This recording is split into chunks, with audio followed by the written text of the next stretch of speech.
الرحمن علم القرآن خلق الإنسان علمه البيان الشمس والقمر بحسبان والنجم والشجر يسجدان والسماء رفعها ووضع الميزان ألا تطغوا في الميزان وأقيموا الوزن بالقسط ولا تخسروا الميزان والأرض وضعها للأنام فيها فاكهة والنخل ذات الأكمام والحب ذو العصف والريحان فبأي آلاء ربكما تكذبان صدق الله العظيم সূরা আর-রহমান আমরা আপনাদের সামনে আলোচনা করেছিলাম প্রথম দিনে আল্লাহ পাকের রহমান, তার রহমানিয়ত সম্পর্কে, তার দয়া সম্পর্কে বলেছিলাম।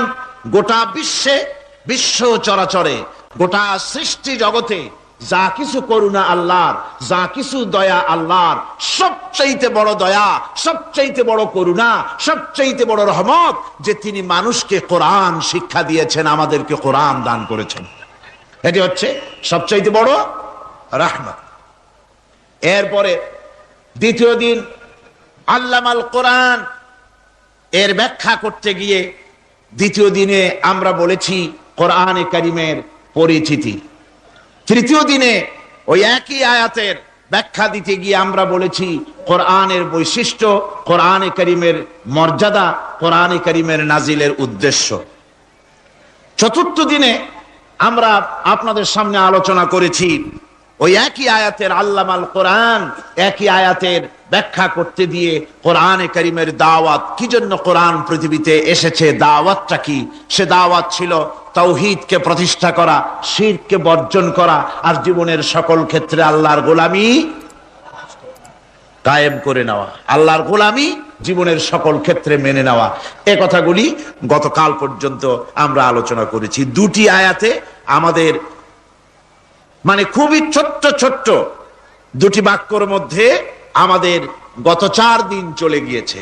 ওই যে বলে তাসিম কিতাব আমরা পেয়েছি, আলহামদুলিল্লাহ। কোন খুশি হয়ে বলেন আলহামদুলিল্লাহ। এমন এক আজিম কিতাব, বিরাট কিতাব, সম্মানিত কিতাব আমরা পেয়েছি।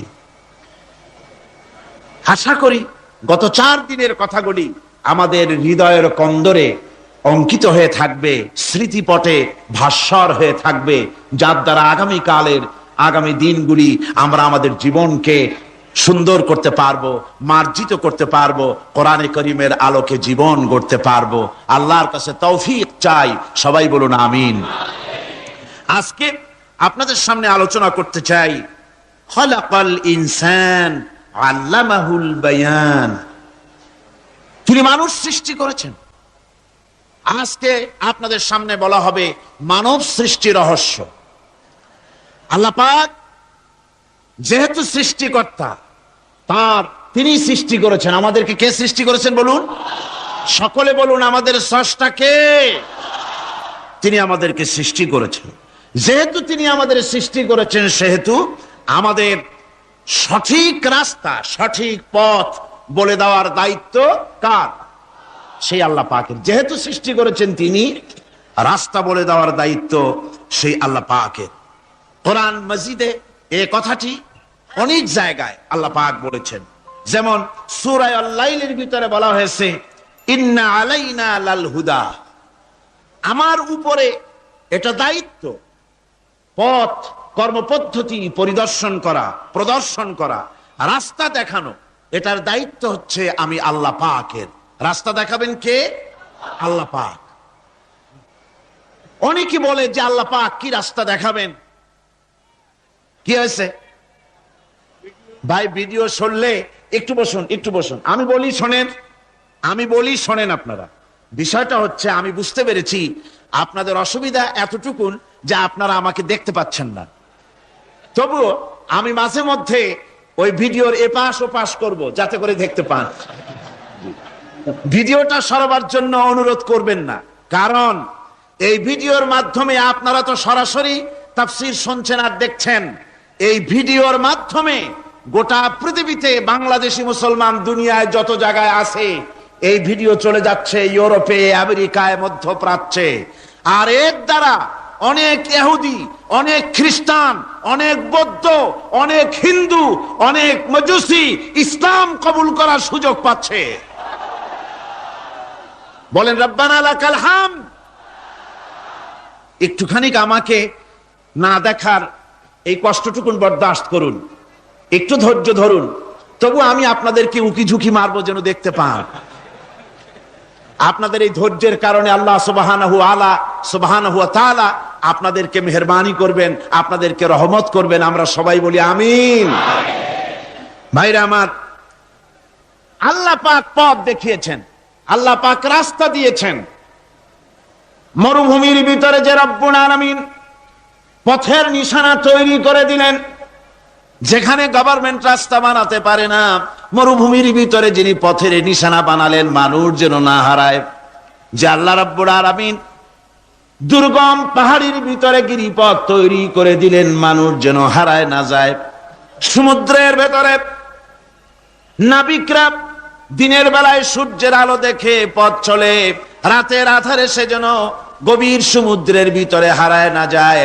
আল্লাহ তাই আকাশের ভিতরে তারকা মণ্ডলী খচিত করে রেখেছেন। সমুদ্রের নাবিকেরা, জাহাজের নাবিকেরা তারকা দেখে দেখে পথ নির্ণয় করে নেন। যে মাবুদ রাস্তা বানালেন জঙ্গলের ভিতরে, পাহাড়িয়া এলাকার ভিতরে, যে মহান প্রভু রাস্তা বানালেন, নিশানা বানালেন মরুভূমির ভিতরে, যিনি রাস্তা দেখায় দিলেন গভীর সমুদ্রের ভেতরে, সেই আল্লাহ রাব্বুল আলামিন। আমরা দুনিয়ার বুকে মানুষেরা অন্ধকারে মরবো, রাস্তা হবে না, এমনটি তো হতেই পারে না। আল্লাহ রাব্বুল আলামিন আমাদের জন্য রাস্তা বানাইছেন। মহান আল্লাহ রাব্বুল আলামিন বলেন, ওয়া আলাল্লাহি কাসদুস সাবিলি ওয়া মিনহা জাইরুন। আল্লাহ পাক বলেন, সোজা রাস্তা, সোজা পথ বলে দেওয়ার দায়িত্ব আমি আল্লাহর। যেখানে রয়েছে অসংখ্য বাঁকা পথ, অসংখ্য বাঁকা পথ যেখানে, যে পৃথিবীতে, সেখানে সোজা রাস্তা বলে দেওয়ার দায়িত্বটা কার? জোরে বলেন কার? আল্লাহ শুধু সৃষ্টি করেন না, সৃষ্টি করেন, শিক্ষা দেন, পথ বলে দেন, পথটাও বাকি রাখেন না, পথটাও তিনি বলে দিয়ে দেন। হযরতে মূসা আলাইহিস সালামের কাছে ফেরাউন প্রশ্ন করলো, তুমি যে রবের দাবি করছো, যে একজন রব আছেন, সে রবের পরিচয় কি? তোমার সেই রব কে? হযরতে মূসা আলাইহিস সালাম যে জবাবটা দিলেন, কি সুন্দর জবাব! এক কথার ভিতরে সমস্ত কথা সন্নিবেশিত হয়ে গেছে। ফেরাউনের প্রশ্নের জবাবে রব কে, এ কথার জবাব দেওয়া যায়, হাজার হাজার পৃষ্ঠা লেখা যায়। রবকে, তার পরিচিতি। আমি যদি এখন শুধু রব শব্দের ব্যাখ্যা করি, তাফসীর করি, রাত শেষ হয়ে যেতে পারে, ইনশাআল্লাহ ব্যাখ্যা দেওয়া যাবে।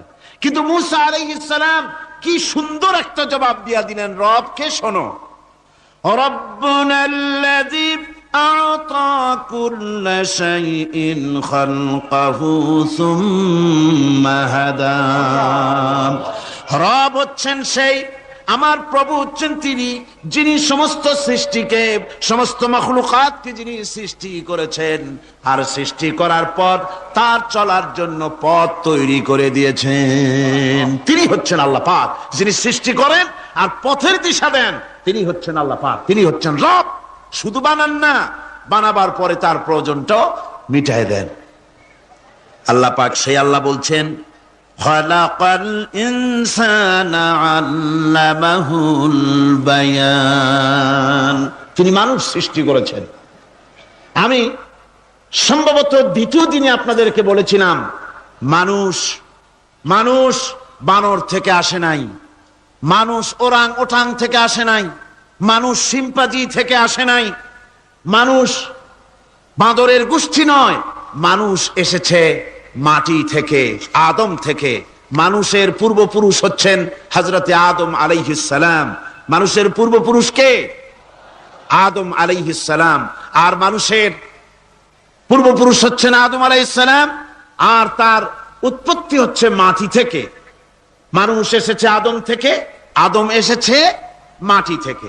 এখন আল্লাহ পাক বলছেন যে আমি হচ্ছি তোমার স্রষ্টা, আমি তোমাকে বানাইছি। কোরআনে কারীমের কথা এভাবে বলছে, কাইফা তাকফুরুনা বিল্লাহি ওয়া কুনতুম আমওয়াতান ফাহিয়াকুম সুম্মা ইউমীতুকুম সুম্মা ইউহয়ীকুম সুম্মা ইলাইহি তুরজাউন।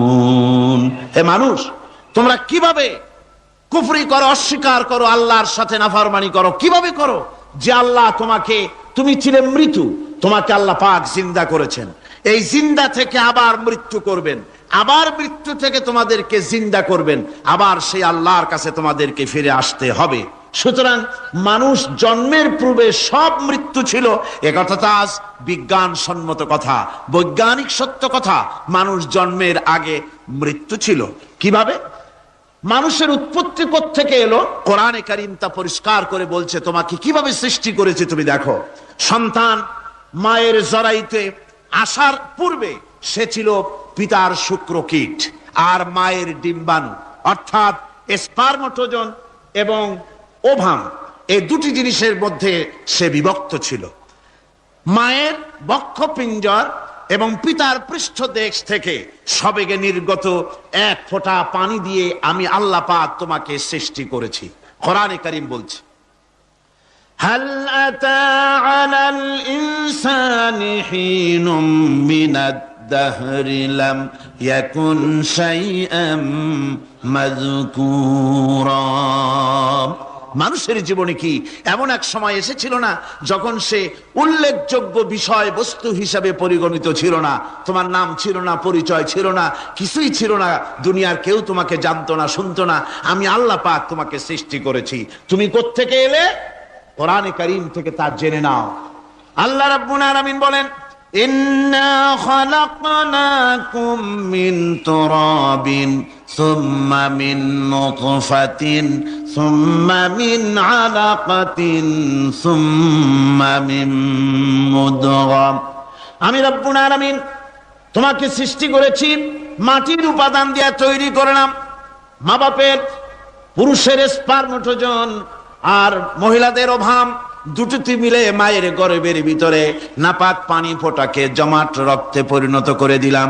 এই জমাট রক্তকে গোশত বানালাম, কচি কচি হাড় দিয়ে একটা বডি, একটা স্ট্রাকচার তৈরি করলাম। তারপরে ফাকাসাউনাল ইযামা লাহমা, গোশত দিয়ে, রগ দিয়ে, চামড়া দিয়ে সুন্দর করে ছাউনি দিয়া মায়ের গর্ভের ভিতরে আমি আল্লাহ রব্বুল আলামিন তোমাকে বানাইছি। মায়ের পেটের ভিতরে ফি কারারিম মাকিন, একটি সুরক্ষিত জায়গায় তোমাকে আমি রেখে দিলাম, যেখানে কোনো রোগ, কোনো জার্ম যেখানে পৌঁছতে পারবে না, কোনো অসুবিধা হবে না। এমন একটা জায়গায়, এমন একটা ইন্টেনসিভ কেয়ার ইউনিটের ভিতরে রেখেছি। সুবহানাল্লাহ ওয়া বিহামদিহি। একটা ইন্টেনসিভ কেয়ার ইউনিট, যেখানে কোন রকমের কোন জার্ম প্রবেশ করে বা করবার কোনো ক্ষমতা নাই কারো। এমন একটা প্যাকেট, সুন্দর একটা প্যাকেট, একটা কভারের মধ্যে তোমাকে তৈরি করা হলো মায়ের পেটের মধ্যে। তারপরে আজকে তুমি কুফরি করতেছো, আজকে আমাকে অস্বীকার করছো। ওই গর্ভের ভেতরে আমি ইচ্ছে করলে রক্তের পিণ্ডের আকারে মায়ের গর্ভ থেকে আবর্ষণ করে দিতে পারতাম, দুনিয়ার মুখ দেখতে পারতে না। মায়ের পেটের ভেতর থেকে মরা সন্তান হিসাবে বের করে দিতে পারতাম, বিকলাঙ্গ করে বের করে দিতে পারতাম, পঙ্গু করে বের করতে পারতাম। পারতেন না? আল্লাহ রাব্বুল আলামিন বলেন, কেমনে বানালাম? খালাকাল ইনসান, মানুষ আমি সৃষ্টি করেছি মায়ের পেটের ভিতরে বসে। যখন ক্ষুধার উদ্রেক হলো, রুহু যখন এসে গেল, ক্ষুধা লাগলো, খাবারের প্রয়োজন হলো, আমি কেমনে খাওয়ালাম? দুনিয়ার কোন মা বাপ, কোন নেতা, কোন ডাক্তার, কোন চিকিৎসা বিজ্ঞানী মায়ের পেটের সন্তানের খাবার সরবরাহ করতে পারে না। আল্লাহ পাক বলেন, তুমি কি খাবে? ব্যবস্থা আমি করেছি। মায়ের মাসিক অসুখকে বন্ধ করে দিয়ে মায়ের নাভির সঙ্গে তোমার নাভির সাথে তার লাগাইয়া দিয়েছি, আর ওই তারের মাধ্যমে রক্ত বের করে দিয়া মায়ের রক্ত দিয়ে তিল তিল করে তোমারে বড় করেছি। রক্তটা মুখে লাগাই নাই, মুখে লাগলে পরে নাপাক রক্ত, মুখটা নাপাক হয়ে যাবে। নাভির ভিতর দিয়ে পাস করে দিলাম, মুখটাকে পবিত্র রেখে দিলাম, যাতে করে দুনিয়ায় আসার পর আমার পবিত্র বানানো মুখখানা দিয়া এই দুনিয়ায় বসে তোমার আল্লাহর পবিত্র নামের জিকির করতে পারো। এমন সুন্দর করে মায়ের পিঠের ভিতরে তৈরি করলাম, হাত দিলাম, পা দিলাম, সুন্দর করে বানালাম, এমন নিখুঁত করে বানালাম, তাকায়া দেখো নিজের দিকে, সুন্দর করে বানালাম। এরপরে কি করলাম, সুম্মা নুখরিজুকুম তিফলা, বাচ্চার আকারে মায়ের পেট থেকে আস্তে করে বের করে নিয়ে আসলাম। সুবহানাল্লাহি ওয়া বিহামদিহি। আস্তে করে মায়ের পেট থেকে নিয়ে এসেছি পৃথিবীর বুকে। পৃথিবীতে যখন আসলে তখন তোমার অবস্থাটা কি ছিল? ক্ষুধার যন্ত্রণায় যদি মরেও যেতে, কান্দা ছাড়া ভাষা নাই। ভাষা আছে? কোন হুঁশ ছিল আমাদের? কোন জ্ঞান ছিল? আল্লাহ রাব্বুল আলামিন বলেন, আল্লাহু আখরাজাকুম মিন বুতুনি উম্মাহাতিকুম লা তা'লামুনা শাইআ, মায়ের গর্ভ থেকে এমন অবস্থায় বের করে এনেছি যখন তোমার কোনো হুঁশ নাই, জ্ঞান নাই, কথা বলতে পারো না, পায়খানার ভিতরে পড়ে থাকো, ট্যা ট্যা করে কান্দা ছাড়া পথ নাই, পানির পিপাসায় গলা শুকায় যায়, কান্দা ছাড়া পথ নাই, মনের তোমার মুখের কোনো ভাষা নাই কান্না ছাড়া। আমি তোমার এমন আল্লাহ, আমি তোমার এমন স্রষ্টা, আমি তোমার এমন রব, তোমার ভাষা নাই বলে মায়ের কলিজার ভেতরে আমি তোমার প্রতি এক দুর্বিনীত মহব্বত পয়দা করে দিয়েছি। তোমার কান্না তোমার মায়ের বুকের মধ্যে শেল বিঁধে যায়। তুমি যখন কাঁদো, কান্নার আওয়াজ যখন মায়ের কানে চলে যায়, হাজারো কাজ ফেলে মা দৌড়াইয়া বাচ্চারে কোলে নেয়। কি খাবে কেউ তৈরি করে না। আল্লাহ রাব্বুল আলামিন বলে, বান্দারে, দুনিয়ায় আসার আগে তুমি কি খাবে, খাবারের বন্দোবস্ত আমি আল্লাহ করেছি, আমি এমন স্রষ্টা। তুমি দুনিয়া আসার 6 মাস আগে তোমার মায়ের বুকের ওপরে তোমার খাদ্য গরম করে আমি আল্লাহ রিজার্ভ করে রেখে দিয়েছি। সেই খাদ্য শুধু খাদ্য নয়, রোগের প্রতিষেধক, এটা ওষুধ। আজ বিজ্ঞানীরা, চিকিৎসা বিজ্ঞানীরা বলছেন, মায়ের দুধ সন্তানের খাদ্যের, মায়ের দুধের চাইতে কোনো বিকল্প কিছুই নাই। সন্তান পৃথিবীতে এলে মায়ের প্রথম দুধটা, গ্রামে গঞ্জে অশিক্ষিত এলাকায় প্রথম দুধটা ফেলে দেয়, এটাকে মনে করে এটা খারাপ, এটা খাওয়াতে নাই, তাহলে ধনুষ্টঙ্কার হবে, হাবিজাবি কথা বলে। আল্লাহ দুধ বানাইছে বাচ্চার ধনুষ্টঙ্কার হওয়ার জন্য। মায়ের ওই প্রথম দুধটা হচ্ছে সন্তানের জন্য সমস্ত রোগের প্রতিষেধক। সে ছিল পেটের ভিতরে একটা কাভারের মধ্যে, ওখানে কোনো জার্ম ছিল না, কোনো রোগ জীবাণু ছিল না। ও পৃথিবীতে এসেছে যেখানে অক্সিজেনের ভেতরে জার্ম রয়েছে, বাতাসের ভিতরে জার্ম রয়েছে, যার পরিবেশটা খারাপ হয়ে আছে, মানুষের শ্বাস প্রশ্বাসে নিঃশ্বাসে হাজারো রোগ জীবাণু ঘুরছে। এই রকমের একটা পৃথিবীতে এসেছে। আসার পরে কচি স্বাস্থ্য, কচি শরীর, কচি হার্ট, কচি লাংস, সেটাকে প্রতিরোধ করবে কি করে? সেজন্য আল্লাহ পাক মায়ের দুধের ভিতরে সমস্ত রোগের প্রতিষেধক দিয়ে দিয়েছেন। সুবহানাল্লাহ। আজকের বিজ্ঞানীরা তা স্বীকার করেছেন। অনেক মা তার সন্তানকে দুধ দেন না, নিজের শরীর স্বাস্থ্য ভালো রাখার চিন্তা করে বাচ্চাকে দুধ খাওয়ান না। এটা অত্যন্ত নির্মম কাজ। বাচ্চাকে দুধ খাওয়ালে বাচ্চার সাথে মায়ের মহব্বত বাড়ে। ইউরোপে, আমেরিকায় মাকে মা বলে ডাকে না, বাপকে শ্রদ্ধা করে না, সম্মান করে না। তার কারণ সেখানে মায়েরা তার সন্তানদেরকে কোলে নেয় না, সন্তানদেরকে ফিডার খাওয়ায়। আর আমি নিজের চোখে দেখেছি, মায়েরা ইউরোপে, আমেরিকায় যখন শপিং এ আসে, তখন রাস্তায় যখন আসে, তখন ওই পুশ চেয়ার গুলিতে বাচ্চাকে শোয়াইয়া, বাচ্চা এভাবে পুশ চেয়ারে করে ঠেলে নিয়ে যায়, আর কুত্তার বাচ্চাগুলি কোলে করে ঘুরে বেড়ায়। কুত্তার বাচ্চা কোলে নেয়, নিজের বাচ্চা পুশচেয়ারে করে ঠেলে। সেই জন্য মায়ের প্রতি সন্তানের মহব্বত হয় না, সন্তানেরও মায়ের প্রতি কোনো শ্রদ্ধা জাগে না। আল্লাহর কি ব্যবস্থা, মায়ের কলিজার মধ্যে মহব্বত পয়দা করে দিয়েছেন আল্লাহ পাক। মায়ের বুকের দুধের ভিতরে আল্লাহ রাব্বুল আলামিন, আল্লাহ পাক বলছেন, আমি মানুষ সৃষ্টি করেছি আর তার সমস্ত প্রয়োজন মিটিয়েছি, তার খাবারের সব প্রয়োজন মিটিয়ে দিয়েছি। দুধটাকে ঘন করি নাই, হজম করতে পারবে না বলে ওই দুধটা সামান্য পাতলা করে দিয়েছি, ওর ভিতরে সামান্য মিষ্টি দিয়েছি। দুধের বোটার ভিতরে একটা ছিদ্র দিলে, চোষা মারলে পরে অনেকগুলি দুধ বেরিয়ে এসে গলাটা আটকে যেত, তোমার কচি কণ্ঠ গলা আটকে যেত, শ্বাস করতে পারতে না। এজন্য মায়ের স্তনের বোটার ভিতরে সূক্ষ্ম সূক্ষ্ম 32টা ছিদ্র করে আস্তে করে দুধ বার করে তোমার জীবন আমি বাঁচাইছি। খলাকাল ইনসান, মানুষ সৃষ্টি করেছি আমি আল্লাহ পাক। সুতরাং যে আল্লাহ পাক এ মানুষ সৃষ্টি করলেন আর মায়ের কলিজার ভিতরে মোহব্বত পয়দা করে দিলেন, সে আল্লাহ পাক বলছেন, খবরদার ওই মাকেও যেন আবার ভুলে যেও না। মাকে সম্মান করে করো, মা বাপকে মোহব্বত করো, তাদেরকে শ্রদ্ধা করো। বউ পাইয়া, সুন্দর স্ত্রী পেয়ে মায়ের কথা ভুলে যেও না। অনেক সাহেব আছে মায়ের কথা ভুলে যায়, স্ত্রীর কথা অনুযায়ী মায়ের উপরে অত্যাচার করে, এরকমও বহুত আছে।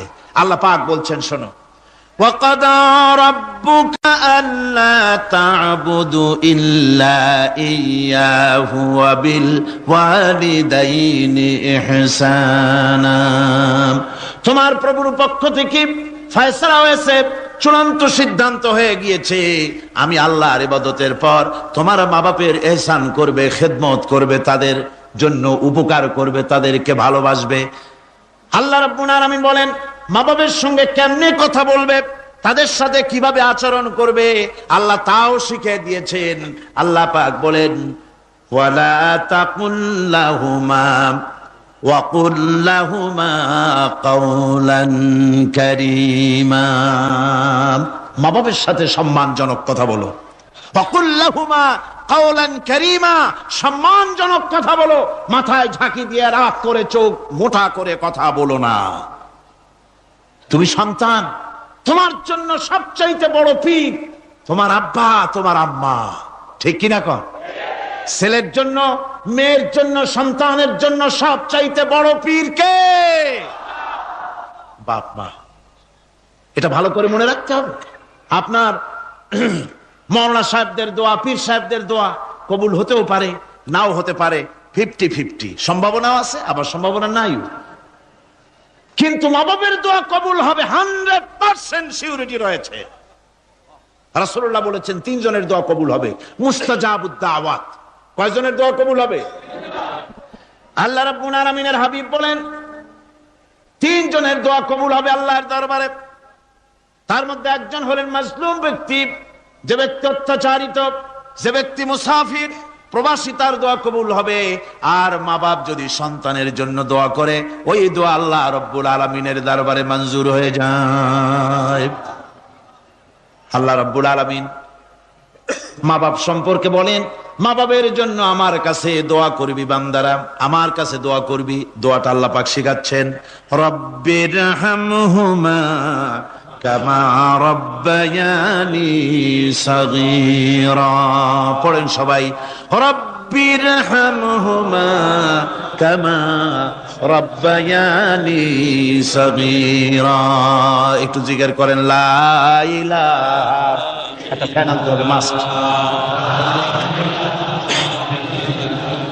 লা ইলাহা ইল্লাল্লাহ, লা ইলাহা ইল্লাল্লাহ, লা ইলাহা ইল্লাল্লাহ, লা ইলাহা ইল্লাল্লাহু মুহাম্মাদুর রাসূলুল্লাহ।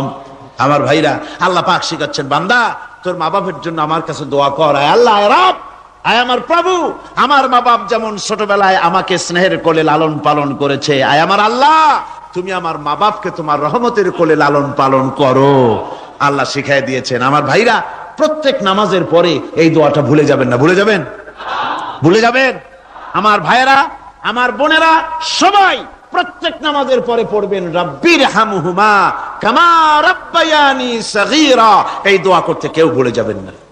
আল্লাহ রাব্বুল আলামিন বলে, বান্দারে وَوَصَّيْنَا الْإِنسَانَ بِوَالِدَيْهِ إِحْسَانًا حَمَلَتْهُ أُمُّهُ كُرْهًا وَوَضَعَتْهُ كُرْهًا।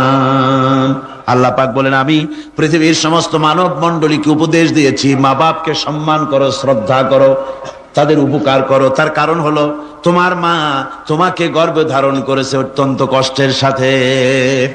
আল্লাহ বলতেছেন, মা তোমাকে গর্ভ ধারণ করেছে অত্যন্ত কষ্টের সাথে, এরপরে তোমাকে ডেলিভারি করেছেন অত্যন্ত কষ্টের সাথে, তোমাকে ডেলিভারি করেছেন। আমার ভাইয়েরা, জনাব অধ্যাপক মফিজুর রহমান সাহেব আমাকে বলছেন যে মাহফিলের চতুর্দিকে তার কাছে ওনাদের কাছে রিপোর্ট এসেছে এক শ্বাসরুদ্ধকর পরিবেশ সৃষ্টি হয়ে গিয়েছে। মহিলাদের ভেতরে 3 জন নাকি সেন্সলেস হয়ে পড়েছেন, এত প্রচন্ড ভিড় হয়েছে সেখানে। আমি আপনারা দোয়া করুন আল্লাহ যেন এই মাহফিলকে সুন্দর রূপে পরিচালিত করে দেন, রহমতের হাওয়া যেন বহায় দেন। জোরে কোন আমিন, আরো জোরে কোন আমিন।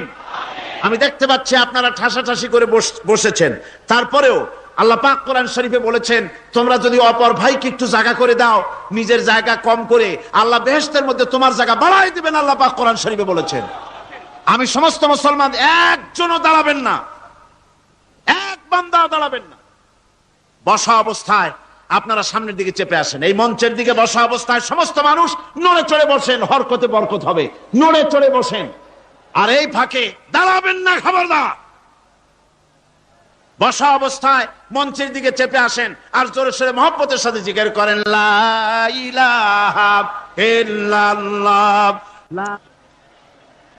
গভীর রাত্রে মানুষ সব ঘুমায় যায়, গর্ভবতী মা ঘুমাতে পারে না, সন্তান পেটের ভিতরে হাঁটু দিয়া গুতা মেরেছে, পা দিয়া লাথি মেরেছে। মা চরম শীতের রাত্রে, প্রচন্ড শীতের রাতে গায়ের লেপটা সরায় দিয়া মা একবার দাঁড়ায় আর একবার বসে, একবার দেওয়ালের সাথে হেলান দিয়া দাঁড়ায়, কষ্ট করে রাতটারে কাটায় দেয়।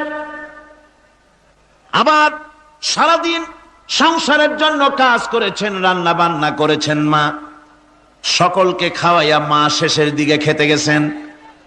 যখন নিজে খেতে গেলেন, খাবারের ক্ষুধাত নিয়ে পেট ক্ষুধা নিয়ে খেতে বসেছেন, পেটের ভিতরে সন্তান লাথি মেরেছে, পেটের মধ্যে ঘুষা মেরেছে, হাঁটু দিয়া গুতা মেরেছে, ভরা পেটে পেটের ভিতরে সন্তান গুতা মারলো হাঁটু দিয়া, মাথা দিয়া। মা ক্ষুধা রয়েছে, পেটে খেতে পারলেন না, বেদনা শুরু হয়েছে। খাবারের থালাটা ঠেলে দিয়ে মা দাঁড়ালেন, বসলেন, চোখের পানি ফেললেন।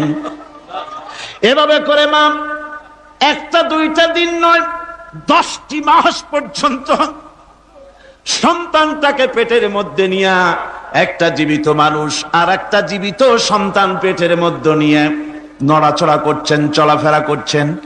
কিতাবের মধ্যে এসেছে, রাতের বেলায় মা যে ঘুমাতে পারেন না সন্তানের নড়াচড়ার কারণে, রাতভর ইবাদত করলে যত সওয়াব পাওয়া যেত, আল্লাহ ওই সওয়াব মায়ের আমলনামায় লিখে দেন। সন্তান পেটে থাকার কারণে খেতে পারে না, পেট ভরে ক্ষুধায় কষ্ট পায় মা। এই জন্যে 10 মাস ধরে রোজা রাখলে যে সওয়াব হতো, আল্লাহ রাব্বুল আলামিন মায়ের আমলনামায় রোজার সওয়াব লিখে দেন। 10 মাস পুরে গেল, সন্তান ডেলিভারির সময় চলে এলো। মায়ের মন বিমর্ষ, সন্তান ডেলিভারি হবে, না জানি মরে যায় নাকি, না জানি অপারেশন লাগে নাকি, কি অবস্থা হবে। মা খেতে পারে না, মুখটা শুকায়া যায়। ডেলিভারির সময় যখন আসে, মা বাবার কাছ থেকে বিদায় নিয়ে যায়, স্বামীকে একান্তে গোপনে ডেকে নিয়ে বলে, প্রাণের স্বামী, দীর্ঘদিন একসঙ্গে ঘর কন্যা করেছি, অপরাধ হয়ে যেতে পারে, আমারে মাফ করে দিও। আমার মনে হয় এবার আমি আর বাঁচবো না। সংসার থাকলো, চাবি থাকলো, সব বুঝে নাও, আমারে মাফ করে দিও। মা চলে গেল সতিকা গৃহে, ক্লিনিকে চলে গেল, অপারেশন থিয়েটারে চলে গেল, অথবা ডেলিভারির জায়গায় চলে গেল। ডেলিভারি পেইন শুরু হয়ে গেল, বেদনা শুরু হয়ে গেল। এক একটা বেদনা যেন মায়ের এক একটা মৃত্যু যন্ত্রণা শুরু হয়ে যায়। এমন যন্ত্রণা, প্রসব বেদনা দুনিয়ার ভুক্তভোগী মা ছাড়া আর কেউ জানে না। এই চরম বেদনার ভেতর দিয়ে, চরম কষ্টের ভিতরে মা যখন একটা বাচ্চা প্রসব করলো, জিহাদের ময়দানের মতো মা রক্তাক্ত হয়ে গেলেন, সন্তান দুনিয়ায় এলো। মা তখন অস্থির থাকেন। এত বড় বিরাট কষ্টের ভিতরে আল্লাহ রাব্বুল আলামিন বলেন, সন্তান যখন ডেলিভারি হয়ে গেল, মায়ের মনের ভিতরে আমি তখন এই ফিলিংস, এই টেন্ডেন্সি জাগ্রত করে দিই, দেখ কি হয়েছে। মা তখন দেখতে চায় কি হয়েছে। মায়ের সামনে যখন এত কষ্টের, হৃদয় রিংগ্রণ, কলিজার 32টি নাড়ি ছেঁড়া যন্ত্রণার সন্তান যখন মায়ের চোখের সামনে আসে, আল্লাহ পাক বলেন, মা যখন তার ছেলের মুখের দিকে তাকায়, মেয়ের মুখের দিকে তাকায়, আল্লাহ বলেন 10 মাসের পেটে ধরা কষ্ট আর ডেলিভারির সব কষ্ট মায়ের মন থেকে মুছে ফেলে দেই। আল্লাহ রাব্বুল আলামিন বলেন, খবরদার দুনিয়ার মানুষ, এমন মায়ের সাথে নাফরমানি করবি না, এ মায়ের সাথে নাফরমানি করবি না, মাকে সম্মান করবি, মার কাছে দোয়া চাবি। দুনিয়ায় যদি সম্মান চাও, রিজেক্ট চাও, মায়ের পায়ে ধরে কাঁদো। মায়ের জাতি অনেক সম্মান তার। রাসূল করিম সাল্লাল্লাহু আলাইহি সাল্লামকে প্রশ্ন করা হয়েছে, হুজুর খেদমত করব কার? হুজুর কয় মায়ের। তারপরে কার? হুজুর কয় মায়ের। তারপরে কার? হুজুর বলেন মায়ের। তারপরে কার? তোমার পিতার। 3 গুণ। তোর মায়ের মর্যাদা 3 গুণ বেশি, তোর বাপের চাইতে মর্যাদা বেশি। সুবহানাল্লাহ পড়েন। আর আজকে ইসলামের শত্রুরা তারা বলে যে ইসলাম নারীর অধিকার আদায় করে নাই। নারীর অধিকার ইসলাম দেয় নাই তো কে দিয়েছে? আমার বন্ধুগণ, বিশ্ব নবী জনাব মুহাম্মদ রাসূলুল্লাহ সাল্লাল্লাহু আলাইহি ওয়াসাল্লাম মসজিদে নববীর ভিতরে বসে আছেন। এক বৃদ্ধা মহিলা মসজিদের মধ্যে প্রবেশ করলেন। হুজুর বৃদ্ধাকে দেখে দাঁড়ায় গেলেন, বিশ্ব নবী বুড়ি মেয়ে লোককে দেখে দাঁড়ায় গেলেন। আল্লাহর নবী বুড়িকে দেখে দাঁড়ালেন। বুড়ি যখন কাছে এলেন, আল্লাহর নবী নিজের গায়ের চাদর বুড়ির জন্য বিছায়া দিলেন। বুড়ি বসলেন। এরপরে কথাবার্তা সারার পর বুড়ি যখন বিদায় হবেন, হুজুর আবার দাঁড়ালেন। বুড়ি মহিলা চলে গেলেন। সাহাবায়ে কেরাম বলেন, ইয়া রাসূলুল্লাহ, কিছুই বুঝলাম না, একজন বৃদ্ধা মহিলার জন্য বিশ্ব নবী দাঁড়ান আর গায়ের চাদর বিছান, আমরা বড় আশ্চর্য হয়ে গেলাম। নবীজি বলেন, ও আমার সাহাবীরা, তোমরা জানো না, এই মহিলা কি চিনতে পারো নাই? আমি আমার মায়ের দুধ আমার জীবনে কিসমতে তেমন হয় নাই। আমি আমার মায়ের দুধ তেমন কিসমতে পাই নাই। যার বুকে দুধ খেয়ে, যার কোলে কাখে চড়ে আমি বড় হয়েছি, আমার সেই দুধ মা, ইনি হযরতে হালিমাতুস সাদিয়া, আমার সেই দুধ মা। রাসূলুল্লাহ নিজে সম্মান দিয়েছেন মায়ের। খবরদার মাকে অসম্মান করবেন না, মাকে সম্মান করবেন, মাকে শ্রদ্ধা করবেন। আমার বন্ধুগণ, আলেম ওলামা পীর বুজুর্গদের জন্য হাদিয়া তো দেন, আপনারা কোনো নিষেধ নাই, দেন। হাদিয়া দেওয়াও সুন্নত, নেওয়াও সুন্নত, দিবেন, আমি কোনো নিষেধ করি না। কিন্তু আমি বলতে চাই, পীর বুজুর্গদের কাছে, আলেম ওলামাদের কাছে হাদিয়া দিয়া আল্লাহরে যত না খুশি করতে পারবেন, এই ডালিম বেদানার মৌসুমে বেদানা একটা ভেঙে নিজ হাতে যদি মায়ের মুখে তুলে দেন, আল্লাহর আরশ খুশি হয়ে যাবে, আল্লাহর আরশে আজিম খুশি হয়ে যাবে, আল্লাহ পাক খুশি হয়ে যাবেন।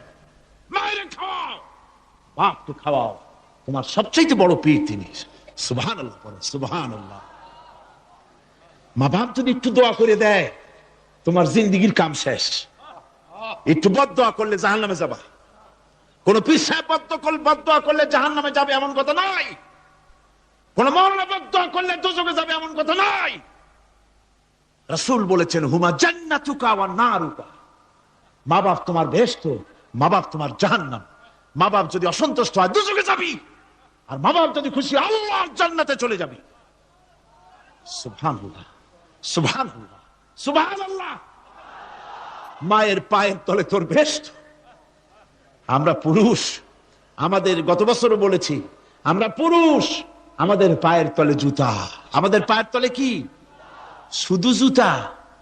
আর আমার মা, আমার মায়ের জাতি যারা এই প্যান্ডেলে বসে আছেন, আমার মায়েরা, বোনেরা, মায়ের জাতি যারা পৃথিবীতে, মায়ের জাতির পায়ের তলে আল্লাহর বেহেশত। সুবহানাল্লাহ। নারীর মর্যাদা ইসলাম দেয় নাই, কে দিয়েছে? আল্লাহ দিয়েছেন, আল্লাহ রাসূল দিয়েছেন। আমার বন্ধুগণ, হযরত বাইজিদ বুস্তামি, ছোট্ট বাচ্চা ছেলে, গভীর রাত্রে মা অসুস্থ, পানির পিপাসায় জেগে উঠেছেন। বাবারে, পিপাসায় শেষ হয়ে গেলাম, পানি দাও। ছেলে ঘরের ভিতরে পানি না পেয়ে বাইরে দৌড়াদৌড়ি করলেন। অনেক দূর থেকে পানি নিয়ে এসে দেখেন মা ঘুমায় গেছেন। পানি নিয়ে দাঁড়ানো, পৌষ মাস, মাঘ মাসের শীতের রাত, ফজরের সময় মায়ের ঘুম ভেঙে গেল। তাকিয়ে দেখেন বাইজিদ দাঁড়ানো, হাতে পানি থরথর করে কাঁপছে। জিজ্ঞাসা করে, বাইজিদ তুমি দাঁড়ানো কেন? ছোট্ট বাচ্চা বলে, মা পানি চেয়েছিলে তুমি গভীর রাত্রে, পানি ঘরে ছিল না, অনেক দূর থেকে আনতে হয়েছে। মা বলছে, ঘুমাও নাই কেন গ্লাস থুইয়া? বাচ্চা বলে, ঘুমাই নাই।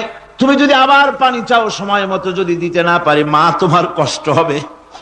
এই জন্য ফজর পর্যন্ত আমি দাঁড়ায় আছি, কখন তুমি পানি চাও। মা হাতের থেকে পানি নিয়ে পান করলেন। বাইজিদকে বিছানার উপরে আরাম করে কম্বল দিয়ে ঘুম পড়াইয়া দিলেন। হযরতে বাইজিদের মা উযু করে ফজরের নামাজ পড়ে সিজদায় চলে গেলেন।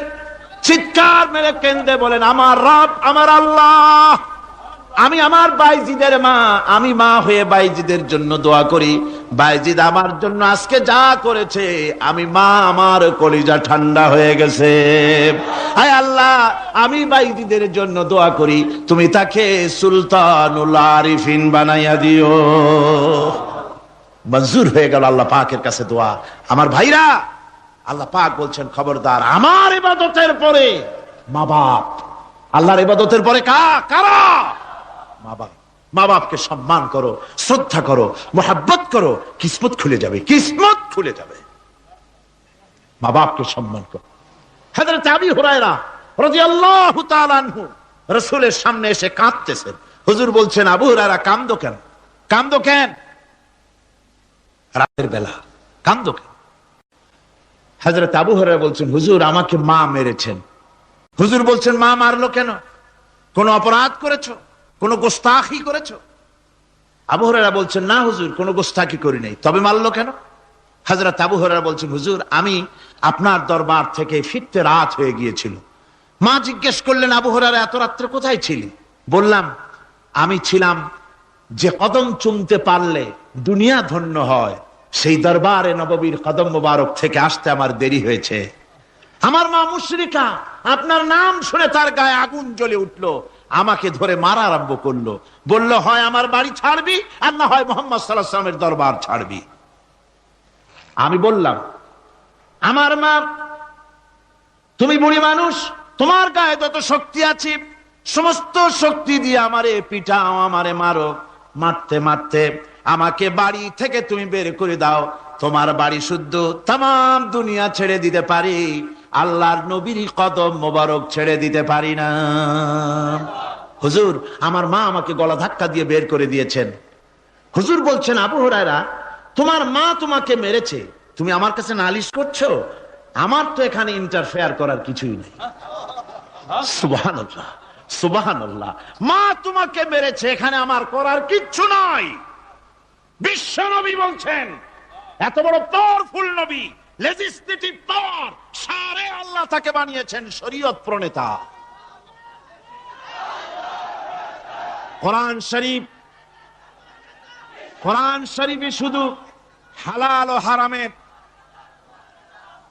হালাল এবং হারামের, বৈধ এবং অবৈধের সীমারেখা শুধু কোরআনই ঠিক করেন, রাসূলের জন্য আল্লাহ ছেড়ে দিয়েছেন। আল্লাহ রাসূলও হারাম, হালাল এবং হারামের বৈধতা অবৈধতার সীমারেখা নির্ধারণ করেছেন।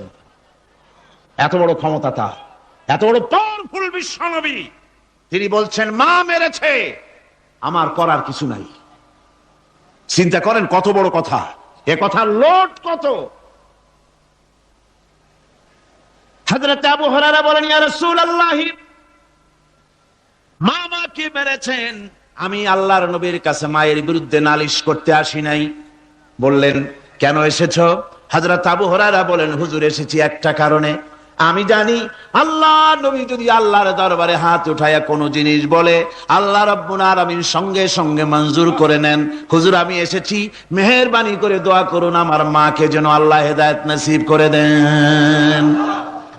আল্লাহ নবী হাত উঁচু করে বললেন, আল্লাহুম্মা হিদি উম্মা আবি হুরায়রা, আয় আল্লাহ আমি দোয়া করি আবু হুরায়রার মাকে তুমি হেদায়েত নসিব করে দাও। রাসূলুল্লাহ দোয়া করছেন আর আবু হুরায়রা সমানে দৌড়াচ্ছেন। তিনি দৌড়াচ্ছেন, পেছন থেকে কয়েকজনে আবু হুরায়রার জামা টেনে ধরেছে, দৌড়ো। তাদের জানা আবু হুরায়রা খুব ভদ্রলোক মানুষ, কোন ঝড় ঝামেলার মধ্যে থাকে না, রাগ সাগ করে না, চিৎকার মারে না, দৌড় মারে না, এত ভদ্র শরীর, দৌড়ায় কেন? না জানি কোন বিপদ বুঝি ঘটে গেছে। পিছন থেকে জামা টেনে ধরে বলে, দৌড়াও কেন? হযরত আবু হুরায়রা জামা সাহাবীর হাত থেকে ছিনায় নিয়ে বলেন, জামা ছেড়ে দাও, আমাকে দৌড়াতে দাও। আমি দৌড়াইয়া বাড়ি যে দেখতে চাই, আমি দৌড়াই আগে আমার বাড়ি পৌঁছতে পারলাম না, আমি যাওয়ার আগে আমার আল্লাহর নবীর দোয়া আমার বাড়ি পৌঁছে গেছে, আমি এইটা দেখতে চাই। হযরত আবু হুরায়রা বাড়িতে গিয়ে দরজা নক করলেন, ভেতর থেকে আওয়াজ এলো, কে? হযরত আবু হুরায়রা বলেন, মা আমি তোমার আবু হুরায়রা ফিরে এসেছি। মা বলছেন, বাবা অপেক্ষা করো, দরজা খুলতেছি। হযরত আবু হুরায়রা বলেন, মায়ের গলার আওয়াজের ভিতরে শিরকিয়াতের কর্কশতা পেলাম না, মায়ের গলার আওয়াজের ভিতরে তাওহীদের গন্ধ পেলাম। আমার মনে হলো নবীর নিক্ষিপ্ত তীর তার নিশানায় পৌঁছে গেছে। কিছুক্ষণ পর মা আমার বেরিয়ে এলেন, মাথা থেকে চুলের থেকে বুড়ি মানুষ, সাদা চুলের ভিতর থেকে পানি পড়তেছে। মা বলল, বাবারে তোমারে মারার পর আমি বড় অনুতপ্ত হয়েছি, অনুশোচনা করেছি, আমি গোসল করেছি, মনে মনে ভাবলাম আমার ছেলে তো কোনো খারাপ জায়গায় যায় নাই, কেন তারে মারলাম? আমি বড় লজ্জায় পড়েছি তোমারে মেরে। ও আমার আবু হুরায়রা, আমি গোসল করেছি, পবিত্র হয়ে গেছি, জলদি করে আমাকে নিয়ে চলো বিশ্ব নবী জনাবে মুহাম্মদুর রাসূলুল্লাহর দরবারে। হযরত আবু হুরায়রার মা ঘোষণা করলেন, আশহাদু আল্লা ইলাহা ইল্লাল্লাহু ওয়াহদাহু লা শারীকা লাহু ওয়া আশহাদু আন্না মুহাম্মাদান আবদুহু ওয়া রাসূলুহু। আমার ভাইরা, মা বাপ সবচেয়ে সম্মানের জিনিস। আল্লাহর ইবাদতের পরই মা বাপের খেদমত করতে হবে। আল্লাহ পাক বলছেন, বান্দারে দেখ, মায়ের পেট থেকে আনলাম, মায়ের বুকের মধ্যে মহব্বত পয়দা করলাম, এত মহব্বত দিলাম তোর উপরে,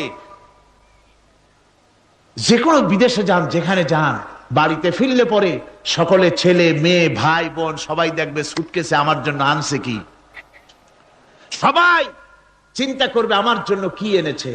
একমাত্র মা সন্তানের মুখের দিকে তাকাবে কখন খাইছে সে। সুবহানাল্লাহ, সুবহানাল্লাহ, আমার বাসার মুখখানা শুকনা, তুই বুঝি আজকে কিছু খাইস নাই। বিদেশে যেসব সন্তান থাকে, মা কাটা কবুতরের মতো ছটফট করে। আমার ছোটবেলার কথা আমি দেখেছি সরসিলা মাদ্রাসায় পড়তাম, আব্বা টাকা দিতেন মাদ্রাসায় যাওয়ার সময়, আবার মা আবার মুরগির ডিম বিক্রি করা, বিভিন্ন জিনিস বিক্রি করা বা বাজার করা পয়সা, উদ্বৃত্ত কিছু পয়সা আব্বার অজান্তে আমার হাতের মুঠার মধ্যে দিয়ে দিতেন। যখন মাদ্রাসার দিকে রওনা হয়েছি, পর্দার আড়াল থেকে দরজা থেকে দেখতাম, যতক্ষণ তাকায় দেখতেছি চোখ থেকে পানি দরদর করে পড়তেছে। সুবহানাল্লাহ, মা কি জিনিস! আল্লাহ আল্লাহ আল্লাহ। বিদেশে যদি কারো সন্তান মারা যায়, সবার জানার আগে কবি বলতেছেন, বিদেশে বিরাজ্যে যার পুত্র মারা যায়, পশু পক্ষী না জানিতে আগে জানে মায়। মায়ের কলিজার তারে টান লেগে যায়, মা বুঝতে পারে আমার সন্তানটা নাই। আহারে মা! আমার বন্ধুগণ, মা যার বেঁচে আছে বেয়াদবি করেছেন, পাও ধরে মাপ নিয়ে নেবেন। পাও ধরে মাপ নিয়ে নিবেন। মা তো পাও ধরে দেখবেন মাফ করে দিবে। সুবহানাল্লাহ, সুবহানাল্লাহ, কত দরদ তার বুকের মধ্যে। আর মা বাপকে সম্মান করবে। যাক, এই বিষয়ের উপরে আমি আর যেতে চাই না। শুধু আমি আপনাদের বললাম, এই বিশাল জনতাকে বললাম, সবচাইতে বড় পীর আপনার জন্য আপনার মা বাপ। সবচাইতে বড় পীর কে? মা বাপ। সন্তুষ্ট করেন, রুজিতে অভাব ঘটবে না। কোন মাজারে গিয়ে সেজদা দেওয়া লাগবে না, আল্লাহর কসম, মাজারে যাই চাওয়া লাগবে না। মা বাপকে খেদমত করেন, মা বাপকে খুশি করেন, মা বাপকে খাওয়ান, হাদিয়া দেন। মা বাপ খুশি, রুজিতে বরকত হবে, ব্যবসায় বরকত হবে, ঋণগ্রস্ত থাকবেন না, সম্মান আল্লাহ বাড়ায় দিবেন। সুবহানাল্লাহ বিহামদি, রাসূলুল্লাহর হাদিস। এই জন্য আমি অনুরোধ করব, মা বাপকে সম্মান করবেন। আল্লাহ পাক বলছে, খালাকাল ইনসানা আল্লামাহুল বায়ান। আমি মানুষকে সৃষ্টি করেছি। কেমনে সৃষ্টি করলাম তা তো এতক্ষণ বললাম। এইভাবে করে মানুষ সৃষ্টি করেছি। দেখো, তোমার নিজের দিকে তাকাও। ফালয়ানজুরিল ইনসানু মিম্মা খুলিক। কিভাবে মানুষ তোমাকে সৃষ্টি করা হলো, একবার তাকায় দেখো, তোমার শরীরের দিকে একটু তাকায় দেখো তো, কেমনে আমি বানাইলাম, কিভাবে তৈরি করলাম, লক্ষ্য করো। এই যে মাথা, এই মাথাটার ভিতরে আছে কি? মগজ, ব্রেইন। বিজ্ঞানীরা বলেছেন এতে 1000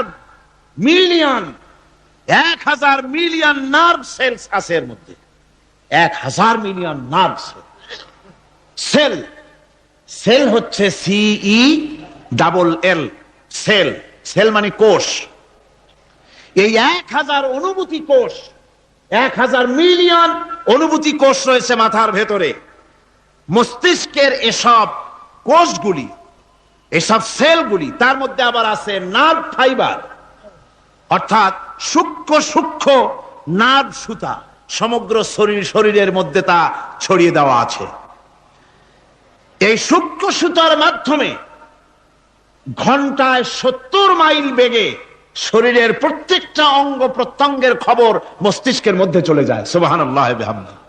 আপনার পায়ে যদি কাটা ফোটে, শরীরে যদি ব্যথা লাগে, ঘন্টায় 70 মাইল বেগে সূক্ষ্ম সূক্ষ্ম যে তারগুলি আল্লাহ দিয়েছেন, ওই তারের মাধ্যমে আপনার মাথায় চলে যায়। মস্তিষ্কে গেলে পরে তড়িৎ গতিতে সিদ্ধান্ত হয় কাটা তুলতে হবে।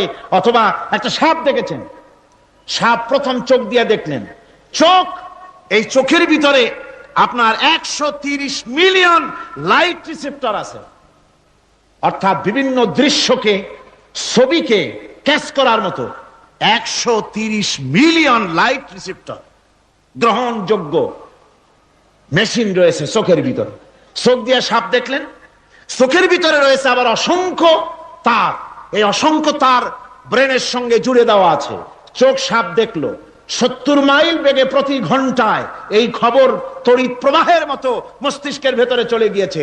মস্তিষ্ক সঙ্গে সঙ্গে ডিসিশন দিচ্ছে, দৌড় মারো, অথবা লাঠি হাতে নাও, অথবা যে কোনো একটা পজিশন তাকে সাথে সাথে সিদ্ধান্ত দিয়ে দিচ্ছে। জোরে বলেন সুবহানাল্লাহ। এই অনুভূতি শক্তি যদি আল্লাহ পাক না দিতেন মানুষের শরীরে, পায়ের মধ্যে পাথর ঢুকলে, কাটা তো কাটা, পাথর ঢুকলেও টের পাইতাম না। আল্লাহ পাক এই ব্যবস্থা করে দিয়েছেন মস্তিষ্কের মধ্যে এতগুলি সেল, প্রত্যেকটা সেলের আলাদা আলাদা কাজ। সুখ, দুঃখ, ভালোবাসা, মোহাব্বত, আনন্দ, স্বাদ ইত্যাদি জিনিসের অনুভূতি মস্তিষ্কের ভেতর থেকেই হয়। এখানে সেগুলি রেখে দেওয়া হয়েছে। তারপরে রয়েছে এই মস্তিষ্কের ভেতরে মেমোরি, স্মৃতি শক্তি। দেখুন, এই যে টেপ রেকর্ডারে ওয়াজগুলি রেকর্ড হচ্ছে, তাফসীর রেকর্ড হচ্ছে। কিছুদিন পর ওই রেকর্ডের উপরে আরেকটা কথা যদি উঠান, তাহলে প্রথম কথা থাকবে? প্রথম গান বা ওয়াজ থাকবে? নষ্ট হয়ে যাবে। কিন্তু আল্লাহ রাব্বুল আলামিন আপনার আমার মাথার ভিতরে এমন এক ফিতা দিয়ে দিয়েছেন, এমন একটা মেমোরি ফিতা দিয়েছেন, যেই ফিতার ভিতরে হাজার হাজার, লক্ষ লক্ষ, কোটি কোটি সমস্ত কথাগুলি ধরবে, আপনি মুখস্থ করতে পারবেন। আগে যা মুখস্থ করেছেন, পরে মুখস্থ করলে পরে আগেরটা মুছে যাবে না। সুবহানাল্লাহ বিহামদিহি। কি সুন্দর করে মস্তিষ্কের ভেতরে এই মেমোরি শক্তিকে আল্লাহ পাক তৈরি করে দিয়েছেন। চিন্তা করলে মাথা নত হয়ে যাবে আল্লাহর দরবারে।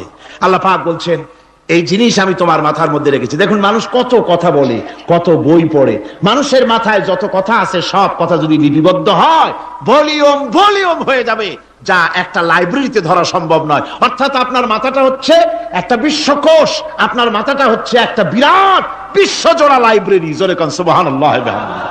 আপনার মাথায় যা আছে তা আপনার কোনো বিল্ডিং এর মধ্যে ধরবে না, কোনো গ্রামে কোনো দেশের মধ্যে তা ধরবে না, এত জিনিস আপনার মাথার মধ্যে আছে, ঠিক কিনা? এরপরে আল্লাহ পাক একটা চোখ আমাদের দিলেন। আল্লাহ রাব্বুল আলামিন বলেন, আলাম নাজআল লাহু আইনাইনি ওয়া লিসানান ওয়া শাফাতাইন ওয়া হাদাইনাহুন নাজদাইন। আমি কি তোমাদেরকে দুটি চক্ষু আর জিহ্বা, আর তোমাদেরকে আমি কি তোমাদের দুটি চক্ষু, দুটি ঠোঁট আর জিহ্বা কি আমি তোমাদের দেই নাই, যা দিয়া তোমরা দেখতে পাও, যা দিয়া তোমরা অনুভূতি, মাথার ভিতরে অনুভূতি জাগে। এই যে দুটো চোখ দিলাম, সুবহানাল্লাহ সুবহানাল্লাহ বলেন। দুটি চোখ আছে বলে এই সুন্দর পৃথিবী দেখতে পাই।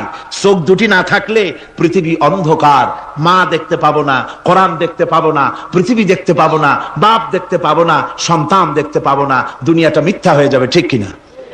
ছোট্ট চোখ, 1 থেকে 1.5 ইঞ্চির ভিতরে এত সুন্দর দুটি ক্যামেরা, যে ক্যামেরা দিয়া দুনিয়ার সব কিছুকে ক্যাচ করা যায়, সব ক্যাচ করা যায়। বলুন তো, এমন একটা বাক্স আপনারা কেউ বানায় দিতে পারবে যে বাক্সের ভিতরে হাতি, ঘোড়া, বাঘ, ভল্লুক, ময়না, টিয়া, পাহাড়, পর্বত, নদ, নদী, কীট, পতঙ্গ, তরু, লতা, গাছপালা, গোষ্ঠী সুদ্ধা ধরবে, আরো খানিকটা জায়গা বাকি থাকবে, এরকম একটা বাক্স কেউ বানায় দিতে পারবে?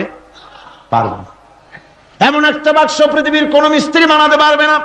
কিন্তু আল্লাহ রাব্বুল আলামিন আপনার আমার কপালের নিচে 1 থেকে 1.5 ইঞ্চির ভিতরে এমন 2টা ফিল্ম বক্স তৈরি করে দিয়েছেন, যা দিয়ে তাকাবেন আপনি কোটি কোটি মানুষ দেখবেন, পাহাড় দেখবেন, সমুদ্র দেখবেন, সূর্য দেখবেন, চন্দ্র দেখবেন। এত কিছু দেখার পরেও চোখের ভিতরে আরো খানিকটা জায়গা ফাঁকা থেকে যায়। কি বিরাট নিয়ামত এই চোখ আল্লাহ পাক আমাদেরকে দান করেছেন। এই চোখকে হেফাজতের জন্য আবার চোখের উপরে সানসেট তুলে দেওয়া আছে, সানসেট ভুরু, আল্লাহ ভুরু লাগায় দিয়েছেন, নিচে একটু হাড় জায়গায় দিয়েছেন, উপরে সানসেট, ভেতরে চোখ, যাতে করে বল এসে লাগলে পরে চোখটা গলে না যায়, আছাড় খেলে পরে চোখটা গলে না যায়, চোখটাকে সেফ সাইডে রেখে দিয়েছেন আল্লাহ পাক সুবহানাহু ওয়া তাআলা। আল্লাহ পাকের কাছে শুকরিয়া তো আদায় করলাম না, আদায় করি। আসুন পড়ি আমরা সবাই, আলহামদুলিল্লাহি রাব্বিল আলামিন। আল্লাহ পাক বলেন, আলাম নাজআল লাহু আইনাইনি ওয়া লিসানাও ওয়া শাফাতাইন। জিহ্বা দিলাম আমি তোমাকে, এই জিহ্বার ভিতরে 3000 আস্বাদন স্তর আছে। বিজ্ঞানীরা বলেছেন একটা জিহ্বার মধ্যে 3000 আস্বাদন স্তর আছে। প্রত্যেকটা স্তরের সাথে মস্তিষ্কের সাথে তার লাগানো আছে। জিহ্বায় সব জিনিসের টেস্ট নেবেন আর তার অনুভূতি, তার স্বাদটা ওখানে টের পাবে মস্তিষ্কের ভেতরে।